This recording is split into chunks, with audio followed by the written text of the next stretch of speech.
Assalamualaikum warahmatullahi taala wabarakatuh. Bertemu kembali dengan Cikgu Syafinar dalam channel Cikgu Syafinar. Baiklah, apa khabar anak-anak semua? Cikgu doakan anak-anak semua di luar sana dalam keadaan sihat dan dalam lindungan Allah SWT selalu. Baiklah, seperti yang telah Cikgu janjikan dalam video Cikgu yang sebelum ni, Cikgu akan berkongsi kepada anak-anak semua iaitu analisis percubaan SPM kertas 3 ya. Dan sebelum cikgu pergi lebih lanjut tentang apakah soalan-soalan yang telah disoal semasa percubaan SPM pada tahun ini, pada tahun 2020 semula, bukan tahun ini, cikgu ingin mengulang kaji ataupun refresh semula apa yang ada di dalam kertas 3. Seperti yang kamu semua tahu, bagi cikgu kalau cikgu sendiri kepada pelajar cikgu akan cakap kertas 3 ni memang sangat penting dan kertas 3 ni macam kunci kepada kamu untuk dapatkan A. Kenapa cikgu cakap macam tu? Sebab kertas 3 ni mengandungi 40 markah dan jika kamu buat dengan betul, kamu boleh dapat 40/40. Kenapa 40/40? Jadi kamu kena tahu teknik menjawab kertas 3 dengan betul sahaja, insya-Allah kamu akan dapat 40/40 insya-Allah ya. So untuk soalan nombor 1 mengandungi 16 markah Nombor 1 wajib jawab dan nombor 1 biasanya memberikan alat pengukuran Kamu perlu membaca alat pengukuran tersebut dengan betul dan tepat, dan daripada alat-alat pengukuran yang diberikan, kamu perlu mendapatkan data, kamu perlu menjadualkan data, dan yang ketiga kamu perlu melukis graf ataupun menganalisis data tersebut. Yang ini yang penting. Dia lebih kepada teknikal. Jadi kamu menguasai teknikal, insya-Allah kamu akan dapat 16/16 nombor 1. Untuk soalan nombor 2, kamu telah diberikan dengan graf. Kemudian kamu diminta untuk mengira kecurunan graf. Kecurunan graf tu kena ingat. Pastikan kamu lukis apa? Segitiga yang besar. Big triangle. And then untuk jawapan kecurunan itu wajib ada unit. Okey, di dalam graf itu juga kamu perlu melukis interpolation dan extrapolation line garis di dalam tu dan ataupun unjuran graf. Itu adalah tips untuk nombor 2 lah, insya-Allah. Untuk bahagian B, okey, lupa cikgu beritahu. Nombor 2 12 markah. Jadi nombor 1 dan nombor 2 jumlah markahnya adalah 28. Bagi soalan bahagian B, ada 2 soalan, nombor 3 dan nombor 4. Kita panggil soalan mengeksperimen. Jadi kamu perlu menganalisis gambar rajah yang diberikan, kemudian kamu perlu menulis perancangan amali bermula daripada inference, hipotesis, tujuan. Lepas tu pembeli ubah, manipulasi, bergerak balas dan juga dimalahkan. Alat radar, susun atur alat radar. Yang ni lukis gambar rajah dia kan, suatu alat radar tu lukis dan labelkan Kemudian kamu perlu tulis prosedur. Dalam prosedur ni ada 3 perkara penting. Perlu ada cara mengawal pembeli ubah manipulasi, cara mengawal pembeli ubah bergerak balas, dan kamu perlu mengulang eksperimen dengan lagi 4 data untuk menghasilkan 5 data sepanjang eksperimen. Lepas tu, kamu kena buat menjadualkan data dan markah untuk mendapatkan 12/12 yang terakhir adalah menganalisis data. Itu refresh sikit lah.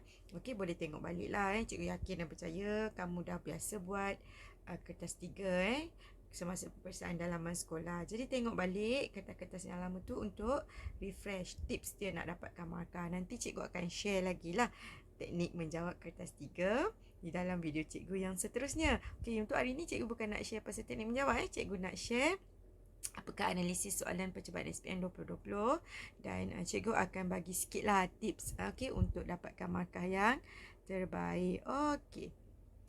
Right, cikgu akan pergi ke kita punya slide kertas 3 ni. Kertas 2 yang cikgu dah tunjukkan. Bagi mereka-mereka yang belum menonton, kertas 2 ni boleh pergi ke channel cikgu lah, channel Cikgu Syafinar. Cari je channel Cikgu Syafinar, insya-Allah kamu akan jumpa perkongsian analisis percubaan SPM 2020 kertas 2. Okey, hari ni cikgu akan pergi kepada kertas 3. Okey, untuk kertas 3 kita akan pergi soalan SBP dahulu. Cikgu akan pergi nombor 1, 2, 3 dan 4 SBP diikuti oleh negeri-negeri yang lain. Okey, untuk soalan SBP, soalan pertama soalannya adalah berkaitan dengan inference dan alat pengukurannya adalah pembaris. Okey, nampak mudah, pembaris sahaja. Jadi cikgu rasa semua di kalangan kamu tahu macam mana nak mengukur pembaris. Okey, untuk soalan ini pastikan kamu membaca pembaris dengan betul, menjadualkan data dengan betul dan melukis graf dengan betul serta menyatakan hubungan yang betul berdasarkan graf yang telah kamu lukis. Untuk soalan nombor 2, soalan SPP, soalan yang diberikan adalah F sama dengan MA, graf F sama dengan MA berkaitan dengan A dengan 1/M. Okey, so daripada sini kamu diminta untuk mengira keturunan, kemudian kamu diminta untuk mendapatkan nilai apakah hubungan A dan M. Lepas tu kamu juga diminta untuk menyatakan apakah yang berlaku jika M tambah. Okey, lepas tu soalan yang akhir biasanya adalah langkah berjaga-jaga. Langkah berjaga-jaga ni cikgu selalu cakap dengan pelajar-pelajar cikgu lah. Itu soalan bocor SPM. InsyaAllah akan ada satu soalan langkah berjaga-jaga. Dan nanti cikgu akan beritahu satu jawapan yang memang kamu boleh bagilah sebagai jawapan yang insyaAllah akan betul dan tepat. Okey, yang soalan nombor 3, soalan SBP adalah berkaitan dengan kanta melibatkan jarak dan objek dan juga ketinggian imej. Okey, soalan tu dia bagi jarak objek. Kamu kena buat eksperimennya dengan ketinggian imej. Okey, daripada jarak objek, situasinya adalah seorang mengambil gambar menggunakan kamera yang sama tetapi pada kedudukan dengan objek tu berbeza. Okey, dia dapat ketinggian imej. Ingat ya, kuantiti fizik yang kamu perlu bagi mestilah pemboleh ubah yang kamu perlu bagi mestilah kuantiti fizik. Okey, kita tak boleh bagi saiz imej. Salah, sebab saiz bukan kuantiti fizik. Kamu kena cakap ketinggian imej. Okey, dapat ya. Untuk arus aruhan, halaju dan juga arus aruhan. Okey, eksperimen ni melibatkan blok ataupun bar magnet dijatuhkan ke dalam gegelung wire yang telah dililitkan pada bilangan lilitan yang telah dimalarkan. Okey, ni eksperimen bab elektromagnet bab form 5. Okey, untuk Pulau Pinang, soalan nombor 1-nya adalah berkaitan dengan pita detik, ketinggian dengan halaju. Okey, pembaris dia punya alat pengukuran. Okey, untuk soalan keduanya, rintangan R melawan 1/A. Okey, sama juga kira keturunan. Okey, dan gantikan dalam formula Y sama dengan MX tambah C.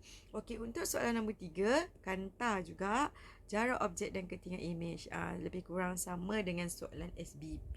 Okey, untuk soalan keempat, Pulau Pinang, pembiasan gelombang, iaitu eksperimen bab form 4 kedalaman dan bab form 5 bab 1 gelombang, kedalaman dan juga panjang gelombang. Ini menggunakan tangki riak. So boleh tengok eksperimen ni. Untuk soalan Kelantan, sama juga menggunakan pembaris alat pengukurannya, tetapi eksperimennya adalah melibatkan tip kapilari iaitu suhu dan isi padu. So kalau rasa macam eksperimen mana tak ingat, boleh tengok balik.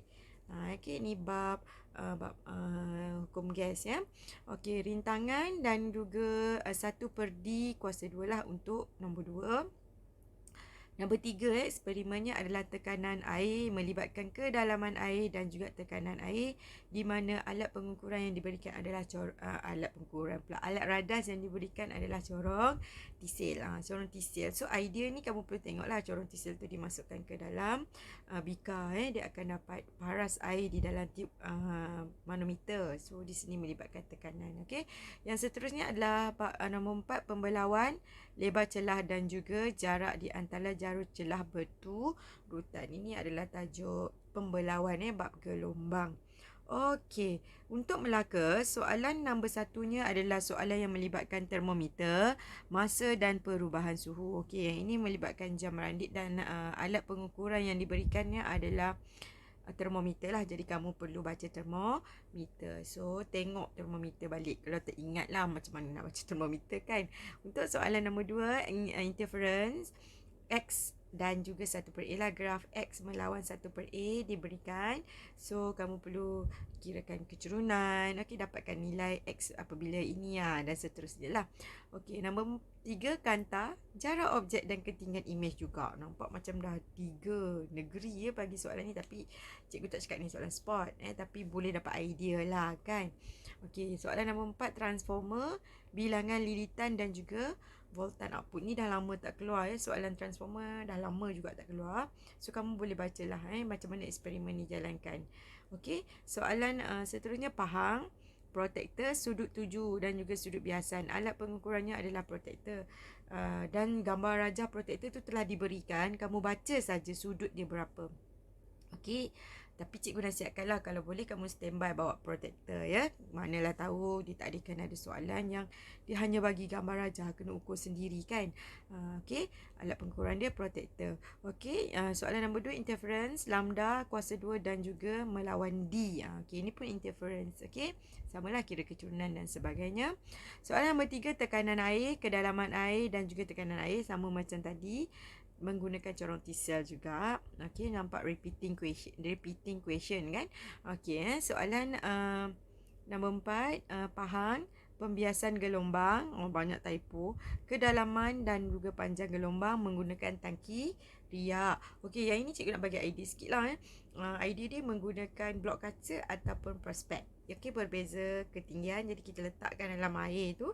Jadi ianya menjadi sebagai pemboleh ubah yang dimanipulasi. Okey, untuk MRSM, eksperimennya melibatkan pembaris, suhu dan juga isi padu. Okey, sampai sama dengan sini tapi alat pengukurannya berbeza. Soalan nombor 2 adalah elektrik, graf V melawan I. Soalan nombor 3-nya adalah inersia. Dia punya situasi yang diberikan adalah Beyblade yang berbeza jisim. Jadi kat sini adalah inersia boleh dia bagi bilah gergaji sebagai panduan. So kita tahulah kita punya pemboleh ubahnya adalah jisim dan juga tempoh ayunan. Okey, untuk inersia. Untuk soalan nombor 4 MRSM, elektromagnet, arus dan daya. Yang ini melibatkan soalan yang kalau awak ingatlah, kita ada 2 bar magnet, lepas tu kita ada landasan. Landasan ni disambungkan kepada bekalan kuasa. Okey, lepas tu kita ada rod kat sini. Rod ni akan bergerak apabila kita bekalkan arus kan. So ni eksperimen ni lah. Daya tu adalah jarak rod ni bergerak. So jarak tu adalah kuantiti fizik lah. Okey, tapi kalau ada soalan ni, kamu kena tambah lagi alat pengukuran. Kat sini kalau pemboleh ubah kita adalah arus, so alat pengukurannya adalah ammeter lah, perlu ada. Dan bila ada arus, dia boleh diukur dengan menggunakan ammeter. Okey, jadi kita nak laraskan arus, mesti ada alat yang dipanggil sebagai rheostat. So kamu kena lukis rheostat juga. Okey, seterusnya adalah soalan Terengganu. Soalan Terengganu yang diberikan adalah protektor juga, indeks biasan N dan juga 1%. Ni pun sama. Okey, dia berbagi gambar rajah yang dah ada protektor, kamu baca saja. Untuk soalan nombor 2, interference, X melawan lambda. Okey, banyak bagi soalan tajuk gelombang ni.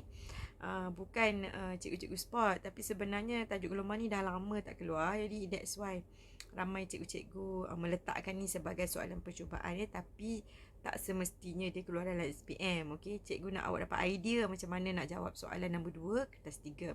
Okey, yang nombor 3, hukum Charles, suhu dan isi padu melibatkan tiub kapilari. So yang ini adalah hukum gas. Okey, boleh tengoklah eksperimen ni. Okey, nombor 4, elektromagnet, arus dan daya, sama macam yang cikgu terangkan yang sebelum tadi. Okey, negeri 9 melibatkan soalan elektromagnet, arus dan sudut pesongan. Okey, yang ini actually eksperimen mirip yang ini. Bezanya adalah dia menggunakan bar magnet yang begini dan dia gantungkan rod di antara ni. Jadi bila rod ni digantung, rod ni akan bergerak, so menghasilkan sudut pesongan. Yang ni kita sambung pergi kepada bekalan elektrik juga, perlu ada ammeter lah. Lukis elok-elok lah kan. Ni cikgu tunjuk contoh je. Okey, so soalan nombor 2 ni adalah tenaga V kuasa 2 melawan H. Okey, soalan nombor 3 ni adalah pembiasan cahaya dalam ketara dan dalam nyata. Ini bab cahaya, bab form 4. Okey, boleh tengok balik yang ada kaki retort tu kan. Lepas tu ada beaker, dalam ni ada pin. Okey, kita ada pin ataupun objek, kita kena tengok daripada atas tu. Ini dalam ketara dalam nyata. Okey, yang seterusnya adalah pembiasan gelombang, kedalaman dan juga panjang gelombang. Ini yang cikgu dah explain tadi. So, ini sedikitlah analisis yang cikgu buat dan macam cikgu cakap tadi, analisis ni sebagai panduan sahaja. Ianya bukan soalan spot, jangan salah faham. Okey. So cikgu nak refresh juga sikit balik tips kertas 3 untuk nombor 1. Untuk nombor 1, macam mana kita nak dapatkan pemboleh ubah yang betul? Actually, pemboleh ubahnya dah berada pada soalan. Alright, daripada soalan, jika kamu baca, cikgu bagilah satu contoh soalan ni kan. Seorang murid menjalankan satu eksperimen untuk mengkaji hubungan antara suhu dan isi padu. Okey, dia mention dekat situ. Ini adalah ayat tujuan kan? Ayat tujuan. So, kamu perhatikan ayat tujuan ni. Ada dua pemboleh ubah, suhu dan juga isi padu. So, kedua-dua pemboleh ubah ini akan bertindak sebagai pemboleh ubah manipulasi dan pemboleh ubah bergerak balas. Jadi, macam mana nak tahu dia manipulasi dan dia bergerak balas? Tips mudah lah. Kalau pelajar yang dah expert, dia tak ada masalah. Kalau pelajar yang masih ragu-ragu, tipsnya adalah pemboleh ubah manipulasi biasanya nilainya telah diberikan kepada gambar rajah. Itu pemboleh ubah manipulasi. Contohnya, dia dah bagi dekat situ suhu. Okey, 30 darjah, 40 darjah, gambar rajah ketiga 50 darjah, gambar rajah keempat 60 darjah, gambar rajah kelima 70 darjah. Itu adalah MV. So, MV kita, manipulated variable kita, pemboleh ubah manipulasi kita adalah suhu. Yang kamu perlu ambil bacaan, kamu perlu baca alat pengukurannya, itu ialah pemboleh ubah bergerak balas. Jadi dah boleh terus jawab lah nombor 1A1 dan juga A2. Dapat 2 markah kat situ.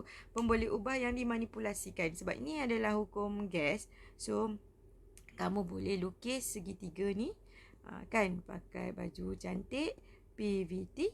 Okey, sebab kamu buat V dan T. So, yang dimalarkan adalah tekanan. Itu cara dia, tips dia lah. Tips yang cikgu kongsikan dengan pelajar cikgu. Sekarang cikgu kongsikan dengan semua.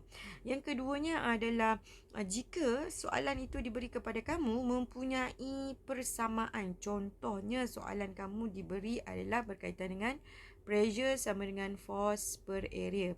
Jadi kalaulah eksperimen itu melibatkan pressure dan juga area, maka pemboleh ubah yang dimalarkan adalah daya. Ini tips dia. Jadi bila kamu tengok soalan nombor 1, kamu nak dapatkan idea pemboleh ubah yang dimalarkan dan memberikan jawapan yang tepat untuk dapatkan markah ketiga. Jika eksperimen itu mempunyai persamaan, tulis persamaan dia. Tengok pemboleh ubah mana yang menjadi pemboleh ubah manipulasi dan bergerak balas. Yang tidak digunakan itu adalah pemboleh ubah yang dimalarkan. Itu tips dia lah. Mungkin cikgu-cikgu kamu pun dah kongsi, cikgu refresh. Okey. Seterusnya, kita pergi kepada soalan yang ini. Okey. Masih lagi nombor 1. Pastikan kamu membaca alat pengukuran dengan betul. Okey, jam randik, macam mana nak baca, berapa titik perpuluhan dia. Pastikan titik perpuluhan betul. Kira jika tak pasti. Yang ini kamu perlu kira lah. Contoh lah, katakan kamu ada jam randik. Dia bagi gambar kosong. 1, 2, 3, 4, 5. Nilai dekat sini 5. Jadi berapa dia punya titik perpuluhan? Jadi tekniknya adalah nak cari dia punya titik perpuluhan ni. 5 tolak kosong bahagi dengan 5. So 1. Jadi tak ada titik perpuluhan lah. Setiap bacaan ni 1, 2, 3, 4, 5. Tak ada titik perpuluhan. Kalau kat sini dia bagi 2. 2. So kamu boleh kira lah titik perpuluhan dia. 2 tolak kosong bahagi dengan 5. Dapat berapa? Biasanya dia bagi 10 lah. Kalau 2, dia bagi 10. Bagi 10, so dapat 0.2 saat. Jadi, setiap bacaan kamu mesti ada satu titik perpuluhan. Ini yang cikgu katakan titik perpuluhan. Kenapa? Kerana lepas tu kamu akan jadualkan data. Bila kamu jadualkan data, kalau pelajar saya mungkin dah biasalah dengan cute. Apa tu cute? Bukan cikgu dia cute. Cute ni membawa maksud kolom, unit, title, experiment and decimal point. Kolom ni kamu boleh tengok berapa kolom yang kamu kena lukis. Kat soalan biasanya dia bagi berdasarkan data yang telah kamu perolehi pada gambar rajah sekian-sekian. Jadualkan data kamu bagi nilai X, Y, Z. Ada 3 kolom lah maksudnya. 1X, 1Y, 1Z. Macam tu. Buat 3 kolom kan. Ini C kolom. U dan juga T ialah unit and title. Means each of your column must have title and unit. Contohnya tadi X, Y, Z. Unit dia cm, cm. Yang ini katakan unit dia contohlah M kuasa 2, cm kuasa 2, macam tu kan. So setiap kolom ni pastikan ada unit. Kalau tak ada unit, contohnya yang tak ada unit adalah N sin I per sin R, kita takkan dapat unit. So pastikan dia tak ada unit. Macam tu lah. So decimal point ni apa pula? D ni ialah titik perpuluhan. Macam cikgu cakap tadi, katakan jam randik kamu itu menunjukkan nilai 0.2. So katakanlah awak dapat data yang pertama 2.2. Contohlah kan, ni ialah T 2.2. Tiba bacaan yang kedua kamu dapat 3. Kamu tinggalkan 3 macam tu saja. Lepas tu kamu dapat 3.2, 3.4, 3.6. Yang ini kamu tak buat titik perpuluhan, kamu akan hilang markah D auto. Jadi make sure macam mana, tambah saja point kosong. So semua ada titik perpuluhan. Kalau nilai kat sini memang tak ada titik, 2, 3, 4, biar satu kolom tu seragam. Itu titik perpuluhan. Okey ya. So yang seterusnya, plotkan graf dengan betul dan tepat. Pastikan 7 point yang dibuat dengan betul. 7 point ni apa? Yang pertama, pastikan setiap paksi ada tajuk, paksi X dan paksi Y. Setiap paksi mempunyai unit. Jika dia ada unit, dua-duanya betul. Yang ketiga, skala yang seragam, tidak ganjil, tidak potong graf.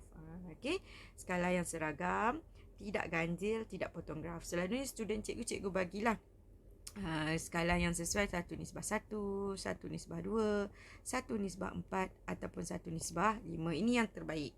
Okey, ini skala yang terbaik lah. Yang seterusnya, okey, dah 3, 4, pastikan titik diplot dengan betul.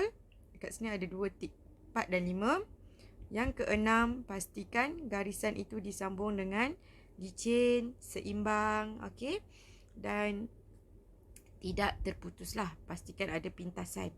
Dan markah yang tik yang ketujuh adalah saiz graf yang besar. Okey, itu adalah untuk plotkan graf. Ada 7 perkara. So make sure 7 ni kamu betul-betul buat. Dan seterusnya adalah nyatakan hubungan yang betul berdasarkan graf berkadar terus. Okey, X berkadar terus dengan Y, ataupun X bertambah secara linear dengan Y bergantung kepada graf yang kamu dah lukis dan plot. Okey, yang seterusnya untuk soalan nombor 2. Soalan nombor 2 ni tadi cikgu ada bagi tahulah. Biasanya soalan pertama dia akan minta hubungan. Okey. Kadang dia bagi graf kamu dalam keadaan tergantung. Bila tergantung ni, kamu terus extrapolationkan dia. Sambung terus. Pastikan ada pintasan. Bila ada pintasan, insya-Allah markah pertama kat sini dah dapat. Lepas tu intrapolasi ni apa? Intrapolasi ni biasanya soalan yang seterusnya selepas dia minta hubungan, dia akan minta nyatakan nilai X jika Y 3. So nak tunjuk, okay, katakan Y ni 3, kamu buatlah. Ini kita panggil garisan intrapolasi. Dan kamu sambung. So dah ada garisan ni dengan betul dan tepat, dapat markah juga. Okey. Yang seterusnya, bila soalan suruh kamu kira kecerunan, pastikan kamu lukis segitiga besar-besar. Besar-besar tu macam mana? Ada pelajar dia suka buatlah segitiga comel je. Ini tak dapat markah ya. Segitiga ni sekurang-kurangnya 3 kali 4 kotak besar. Tu sekurang-kurangnya. Terbaik ambillah sehabis besar. Kalau boleh, kalau daripada graf itu berkadar terus, ambil daripada asalan sampai titik yang paling mudah awak baca betul-betul besar. Markah pertama. Yang keduanya, kecerunan ini jawapan tidak boleh pecahan. Contohnya lah, bila kamu dah substitute ke dalam equation M sama dengan Y2 tolak Y1 per X2 tolak X1 tu, kamu dapat jawapan dia 3/5. Selesaikan sampai dapat jawapan akhir. Jangan bagi pecahan ya, salah. Salah. Yang seterusnya, pastikan kecerunan kamu mempunyai unit. Yang ini ramai pelajar selalu buat careless mistake, di mana mereka mengira kecerunan tetapi tidak menyatakan unit kecerunan. Bila tak ada unit, walaupun magnitude awak betul, jawapan awak dikira salah. So rugilah, rugi sangat-sangat. Jadi untuk mengelakkan kerugian tu, cikgu bagi tips. Tips dia senang je. Bila kamu ada graf, contohlah kan, graf kamu ialah M, sini kg, sini ialah F. unit dia Newton. Contoh saja. Kamu pun dah gantikan kat dalam persamaan ini.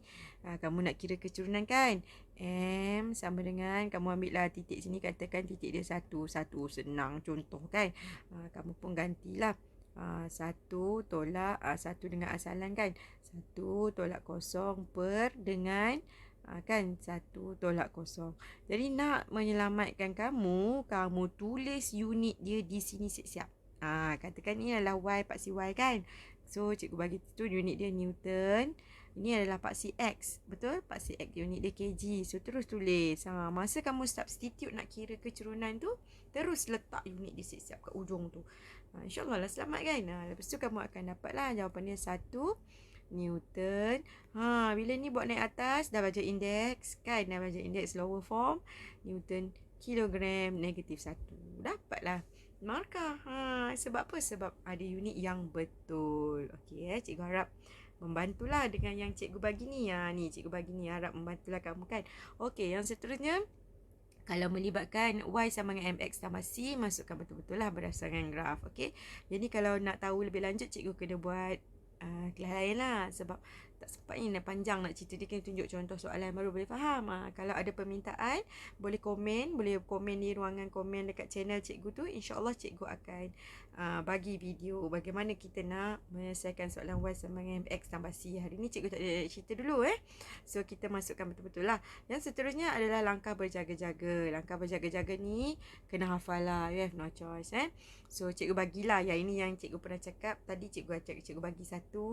Pastikan kedudukan mata berserenjang dengan skala bacaan. Contoh kalau eksperimen kamu bagi pembaris, skala bacaan pembaris. Kalau soalan kamu melibatkan elektrik, kedudukan mata berserenjang dengan skala bacaan voltmeter ataupun ammeter. Bergantunglah kepada eksperimen tu. Ingat ini soalan bocor dah ni. Confirm ada SPM nanti yang hari Selasa nanti. Ingatlah kedudukan mata berserenjang dengan skala bacaan 10. Okey, so ini tolong ingat. Okey, ini adalah tips untuk kertas 3 nombor 2. Okey, kita nak pergi ke next. Kejap Alright, kita back dulu. Okey. Next, kertas 3 bahagian B. Kertas 3 bahagian B ni, yang ni cikgu bagilah nasihat. Baca soalan dengan teliti. Terus kenal pasti pemboleh ubah manipulasi dan bergerak balas. Selalunya soalan akan bagi situasi dan juga gambar. Okay, bila daripada gambar dan situasi tu, should be kamu boleh ada idea apakah pemboleh ubah yang terlibat. So, kenal pasti terus pemboleh ubah. Bila dah kenal pasti pemboleh ubah manipulasi dan pemboleh ubah bergerak balas, kamu gunakan terus daripada inference. Contohlah, katakan eksperimen tu bagi orang pakai kasut sukan. Okay, Allah, teruk benar kasut cikgu ya, kasut sukan. Dan juga ada lagi seorang perempuan pakai high heel. Dia kata bila dua-dua orang ni jalan dekat padang, yang pakai heel ni tenggelam, yang pakai kasut sukan ni tak tenggelam. Jadi kat sini dia kata dua-dua orang ni mempunyai jisim yang sama. Kalau jisim yang sama maksudnya dia punya berat sama kan. So pemboleh ubah ni awak boleh nampak, oh ini lagi luas, sikit je tenggelam. Ini kecil, luas kawasan dia, tenggelam banyak. So ini adalah area kan, luas kawasan, luas permukaan. Tenggelam banyak sikit tu apa? Tenggelam banyak sikit tu ialah tekanan. So macam inilah cara kita nak kenal pemboleh ubah. Kita dah kenal pemboleh ubah dia, kita kenal pasti, terus kita nyatakan. Bermula daripada inference. Ingat tak cara nak tulis inference? Inference kita tulis apa? Okey, pemboleh ubah manipulasi mempengaruhi pemboleh ubah bergerak balas. Okey, kat sini manipulasi kita ialah luas. Luas permukaan mempengaruhi tekanan. Senang. Tak payah nak sebut kasut ke apa, tak payah dah. Terus sebut je luas permukaan mempengaruhi tekanan. Okey, lepas tu hipotesis. Semakin bertambah luas permukaan, semakin berkurang tekanan. Simple like that. Okey, yang ketiga, tujuan untuk mengkaji hubungan di antara luas permukaan dan tekanan. 3 markah dalam tangan. Nampak? Jangan pening-peningkan kepala. Simple. Okey. Yang seterusnya, pergilah kepada pemboleh ubah sampailah kamu buat eksperimen. Okey. Lepas tu kalau baca kat gambar rajah tak dapat idea lah apa eksperimen ni So kamu boleh pergi teruskan baca soalan, kamu akan jumpa senarai alat radas. Dia tak bagi banyak lah, selalunya bagi 3, 2 macam tu. So daripada alat radas tu kamu akan dapat idea. Contohlah dia kata dengan menggunakan tangki riak dan juga peralatan yang lain. So tangki riak dah tentu-tentulah eksperimen gelombang. Kan. So dekat alat radas tu sebenarnya dah membantu kamu untuk dapat idea eksperimen apa yang kamu boleh tulis di situ. Dia punya rangka eksperimen dia untuk soalan bahagian B lah. Okey.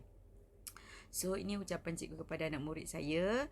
To all my lovely students, 2019 to 2021 kan. Good luck to all of you for SPM 2020 Dia pun sama dekat anak-anak di luar sana. Good luck to all of you for SPM 2020. Belum lambat walaupun dah seminggu berlalu.